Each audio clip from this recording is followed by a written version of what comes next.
All right, who's up for a golf walk and some football talk on Ryer on YouTube? It is a Sunday evening. It's not exactly golden hour golf because for me that's got to be sub 80 degrees. We're not quite to that point yet, but we got some cloud cover.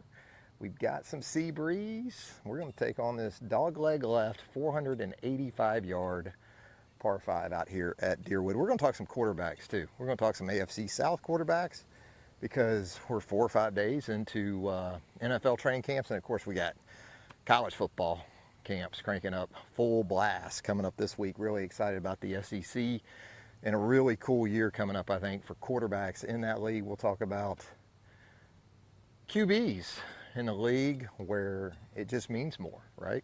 First though, let's see if we can get this thing in play.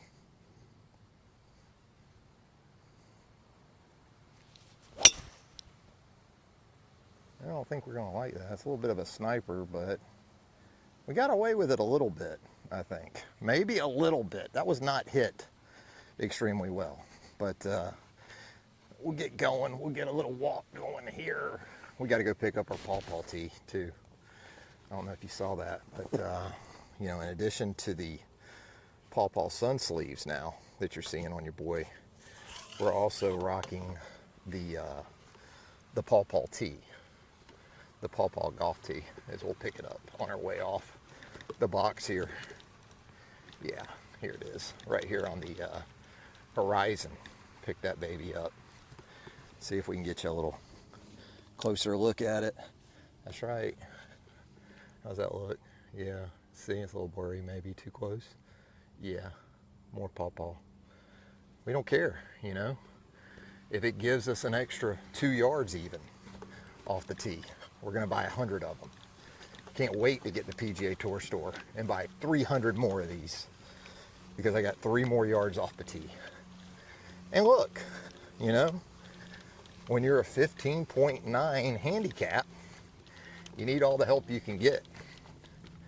And speaking of help, what about the quarterback position around football coming up for the 2024 season? I've been out at Jaguars training camp for the last 3 or 4 days. Well, the last 4 days, I guess. And to say it's been a struggle for the Jaguars offense early on would be a little bit of an understatement. Now, the other side of that is you bring Ryan Nielsen in as your new defensive coordinator. He's got an approach. He's got a scheme that's going to challenge you. It's going to challenge receivers. Not afraid to put guys in man coverage. And those guys have responded well. That front seven looks formidable. But for Trevor Lawrence, who you just dropped off about 3 or 4 duffel bags of cash for, you certainly have wanted to see more from Trevor through 4 practices than what you've seen. And really the offense in general, because to be fair to Trevor, there's still going to be questions about that offensive line. There are still going to be questions about the guys around him, because you pretty much let Calvin Ridley walk to your intra-division rival, the Tennessee Titans. You went out in the first round, you drafted Brian Thomas Jr. He looks very much like a rookie receiver right now. He is not exactly gaining much in the way of separation, which again, you anticipate some of that. And the bright side with Brian Thomas Jr. is, even if he's a year or maybe even 2 away from sort of being that guy in terms of polish and route running and everything that you need from him, he still has that vertical speed. And so if you can hit 1 or 2 a game even to Brian Thomas Jr., it's going to open a lot of things up for Evan Ingram, for Christian Kirk, for might need to adjust this, huh? There we go. For Gabe Davis, who you brought in from the Buffalo Bills. So, you know, there is that side to it as well. We got this little 7-wood. We didn't make it up to the turn. This doggie's left. There's a fairway bunker out there I don't think we can reach. We're going to try to hit a draw. We'll see. We'll see. Woo, how about that? A little skipper draw. Did you hear that? Kind of caught that and Right out over that fairway bunker. We'll take it. Need to get some sand on that divot as we roll past. Yeah, but so Brian Thomas Jr. gives you that, you know, for year one, and he averages, let's say, 18, 19 yards per catch, catches 40 plus balls, something like that. You can work with that. And really around the league, I think, you know, around the division, you're going to see the quarterback position is going to be very intriguing, because is Will Levis really ready for what he's about to encounter as a starter at Tennessee? Yeah, you bring in Ridley. Hopkins, you got some weapons around him, but you can't lean on good old Derrick Henry anymore. He's in Baltimore. Has that offensive line really improved that much? Former Alabama star J.C. Latham there now. You brought in the Callahans. Anybody else think of Tommy Boy when the Tennessee Titans brought in the Callahans? You bring those guys in, you know Papa Callahan is going to help that offensive line. You're going to be better coached. You're going to be elite coached. But there are plenty of questions I still think about Levis. Levis to me is kind of like Trevor Lawrence. I think you got to do things with Levis to get him comfortable. I don't think he's necessarily going to be a hit the ground running guy from the opening snap. I think with Trevor, you're better if you can get him on the move early.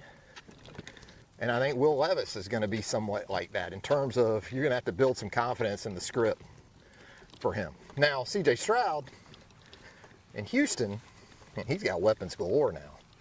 Stephon Diggs comes in, Tank Dell, a lot of dudes. I really didn't appreciate the addition of Joe Mixon at the running back position, because he kind of hurt my Jaguars last year in Jags. Didn't have a big game, but just very physical, you know. So he can give them that in the run game.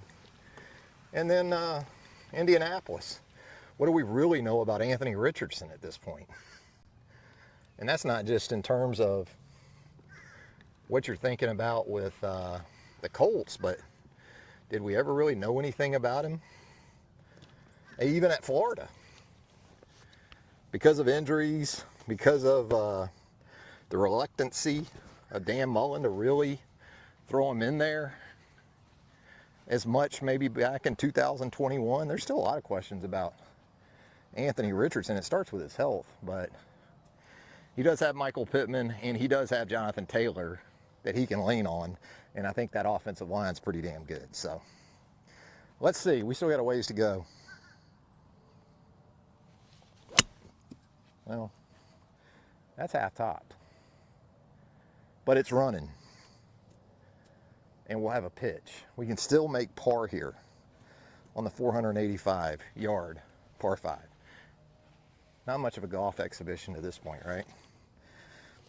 But a little more divot repair to encounter here as we get moving. So those are kind of the quarterbacks. Big year, I think, in the AFC South, where the guys around the quarterback are concerned. That pawpaw putter out of the way. There's the sand. There we go. Hit that down. All right.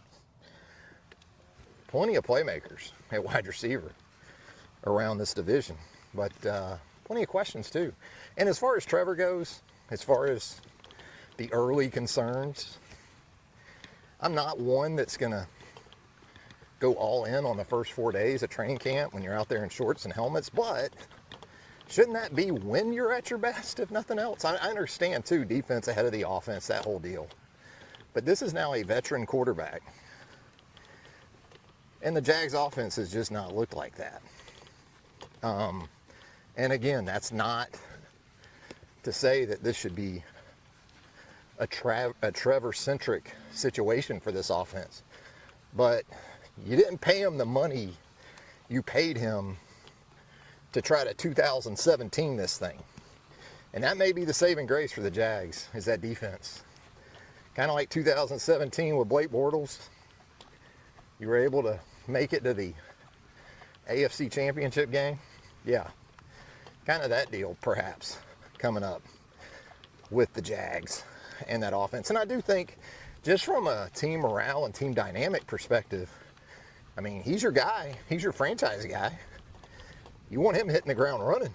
And the thing about Trevor is, I don't think if he doesn't give it to you in terms of production, he's not a big juice guy, right? If there's a juice guy in that quarterback room right now, it's Mac Jones. Mac will keep everybody lively, everybody light, everybody kind of energized. That's not really Trevor's MO. And you can do it that way. But as far as SEC quarterbacks, I kind of feel the same way about some of the guys. Some of the guys that we saw in the SEC Media Days preseason teams, right? Carson Beck. I see Carson Beck listed, ranked as the #1 overall prospect. Maybe for the 2025 NFL draft. Maybe he is. I don't know. I mean, he may as well be as much as anybody, right? Because you know it's probably going to be a quarterback. And we know a little bit more about Carson Beck. We know a lot more about the compatibility of, say, Georgia's offense and just program in general as it translates to the NFL. So it's sensible. But I think you got some wild cards in the SEC at the quarterback position. I think when you think about the preseason teams and then how it might look when the postseason team comes out, could be a pretty good bit different. Quinn Ewers, to me, got some Rex Grossman to him. Remember Rex Grossman at Florida? Not a bad player, really good player. And then you get into Jalen Milroe of Alabama. You know, there's people out there that believe Jalen bulked up too much and it has sort of inhibited him as a passer. He's not as fluid as he was even, say, back in high school. It's a big year for him. I think we've heard some things from Kalen DeBoer in terms of where he needs to improve, and that has to do more with even just the shorter to touch type throws, check downs, getting the ball to the tight ends underneath, things like that. Jackson Dart at Ole Miss. But to me, maybe the biggest wild card in the Southeastern Conference this year is Garrett Nussmeier of LSU. I think he's going to have a big year. And I know Brian Thomas Jr. is in Jacksonville. I watched him the last 4 days. I know Malik Neighbors is with the New York Giants. I've watched the Hard Knocks off-season program, so I do know that as well. But I think Kyron Lacey, if you can get another guy or two, and typically you can just pencil that in for LSU. I mean, they've always got guys. Think about the guys who have left Louisiana. Forget about the guys that have stayed. And not all of them have been from Louisiana. I think some have been Texans from Texas, but they're going to have wide receivers. And Garrett Nussmeier, to me, has some Mac Jones in him. Remember Mac, Alabama, swagger. Mac still got the swagger, by the way. He's got more swagger than any second or third team quarterback in the NFL, and it's not even close. I think Garrett Nussmeier has some of that to him. He's going to relish this situation. And with that offensive line, and yeah, I know, there's also maybe a concern or two about the running back position. I don't worry about LSU at running back, same thing. I mean, there's guys we've forgotten about at LSU that, you know, for a season anyway, or even 6 games like Cecil the Diesel Collins back in the day. I mean, just freaks. So they're going to have running backs. I think Garrett Nussmeier is a guy that by the end of the season might be first, second team All-SEC, and you didn't really see him. And there's other guys too. I think Connor Weigman can be that kind of guy at Texas A&M. Nico Alamaliva at Tennessee. It's a fun year at quarterback in the Southeastern Conference. You know what's not as much fun? Playing these little 50-yard shots because you don't hit your tee shots and your fairway medals like you need to. But we're going to try to pitch this one up there, give ourselves a little bit of hopefully a par putt. Yeah, that'd be all right. Need a bounce, though. That checked. That checked on us. I thought I caught it a little heely skinny, but it still had some juice on it. We'll go up there and see if we can make one from about 20 feet. We'll see. See if we can get lucky with this spider. Spider. It's one of my all-time favorite movie characters, by the way. Remember Spider in Goodfellas? Yeah, it didn't end so well for Spider when he told Tommy what he could go do finally. Even though Jimmy Conway loved it. Jimmy Conway just absolutely loved it. So did Henry Hill, Ray Liotta. But Michael Imperioli, who of course, after playing the role of Spider, went on to The Sopranos. Christopher Moltisanti, iconic character to go along with James Gandolfini and Paul Sirico and all those guys, man. What a show. What a show. Michael Imperioli, Spider. We got our own Spider. But yeah, the quarterbacks in the SEC, big year for Peyton Thorne, you know. Hugh Freeze has added some dudes around him, including Cam Coleman. The freshman wide receiver, going to be huge things expected of him. Went to the portal to help Peyton Thorne too. So he's another guy. Let's see if we can get a little, how about that? Hopefully I don't leave it short now, knowing that I've zoomed in on that pin. You know, I'm going to be like, don't hit it past. You'll go out of the screen. A little more than I thought here. It's a little more than 20 feet. It's more like 30. Didn't catch that very good. Just trying to now give us a look at it. And again, Brooks Rehab, Brooks Foundation. I'm able to play golf 24 years after a catastrophic injury. Really, because of a couple of things. It's a miracle, blessed, all those things. But in terms of stuff down here, Brooks Rehab pretty much made it all happen. So Brooks Foundation, if you're thinking about giving to a worthwhile organization, they could certainly use your help. A lot of folks out there are uninsured or underinsured, and unfortunately what happens is they don't get the help they need from Brooks because they simply don't have the funds or the coverage. But you can help them with that by going to Brooks Foundation and making a contribution. Let's see what we got here. Looks pretty straight. It's all about the speed. Did I hit it too hard? Yeah, that's pretty good. Would you give me that one? If it's just me and you out here, would you give me that one? Would you give me that one? Would you give Garrett Nussmeier that one? I don't know. You're going to make me putt it, aren't you? You're going to make me putt that. And you know what? I would too. And that's why.